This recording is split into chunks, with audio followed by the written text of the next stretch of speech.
Obstacles to leaving, a.k.a. why do victims stay? When it is a viable option, it is best for victims to do what they can to escape their abusers. However, this is not the case in all situations.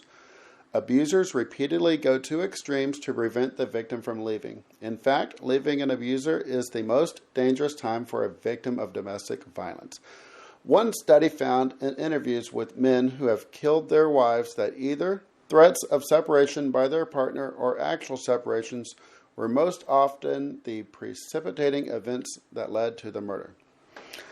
A victim's reasons for staying with their abusers are extremely complex and, in most cases, are based on the reality that their abuser will follow through with the threats they have used to keep them trapped. The abuser will hurt or kill them. They will hurt or kill the kids. They will win custody of the children. They will harm or kill pets or others. They will ruin their victim financially. The list goes on. The victim in violent relationships knows their abuser best and fully knows the extent to which they will go to make sure they have and can maintain control over the victim. The victim literally may not be able to safely escape or protect those they love. A recent study of intimate partner homicides found 20% of homicide victims were not the domestic violence victims themselves, but family members, friends, neighbors, or persons who intervened, or law enforcement responders or bystanders. Additional barriers to escaping a violent relationship include,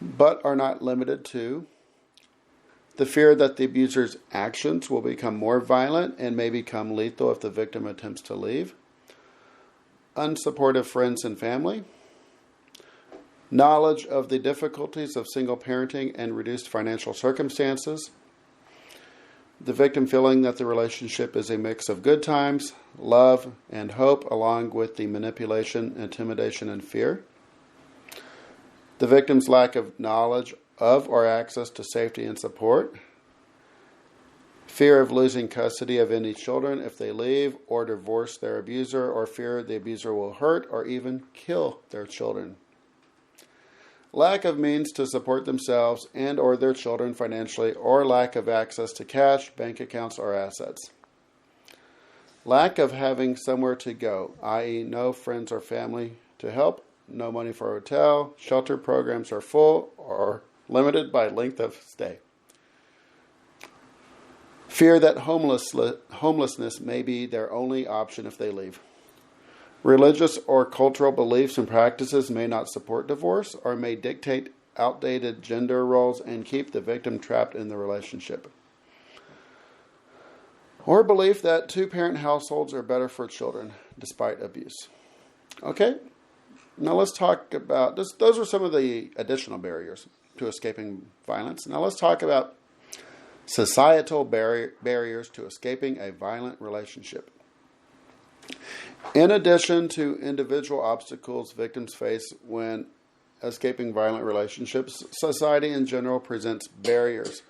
These include a victim's fear of being charged with desertion, losing custody of children or joint assets, anxiety about a decline in living standards for themselves and their children, reinforcement of clergy and secular counselors of saving a couple's relationship at all costs rather than the goal of stopping the violence, lack of support to victims by police officers and law enforcement who may treat violence as a domestic dispute instead of a crime where one person is physically attacking another person. Often, victims of abuse are arrested and charged by law enforcement even if they are only defending themselves against the batterer. Dissuasion by police of the victim filing charges. Some dismiss or downplay the abuse, side with the abuser, or do not take the victim's account of the abuse seriously. Another barrier is a reluctance by prosecutors to prosecute cases. Some may convince the abuser to plead to a lesser charge, thus further endangering victims. Additionally, judges rarely impose a maximum sentence upon convicted abusers. Probation or a fine is much more common. Despite the issuing of a restraining order, there is little to prevent a released abuser from returning and repeating abuse.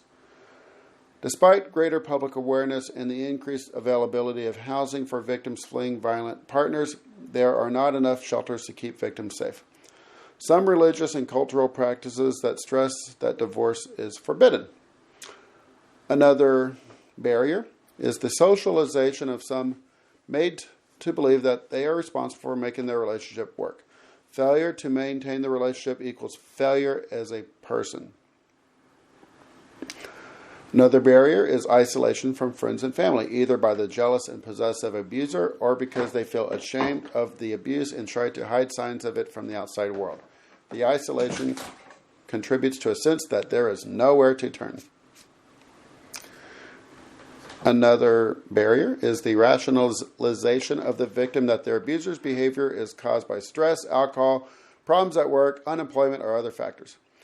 Societal factors that teach women to believe their identities and feelings of self-worth are contingent upon getting and keeping a man. Inconsistency of abuse during nonviolent phases. The abuser may fulfill the victim's dream of romantic love. The victim may also rationalize the abuser is basically good until something bad happens and they have to let off steam. Okay, if you're in need of help for anonymous confidential help available 24/7, call the National Domestic Violence Hotline at 1-800-799-7233 or 1-800-787-3224. Citation ncadv.org/why do victims stay. Thank you for listening.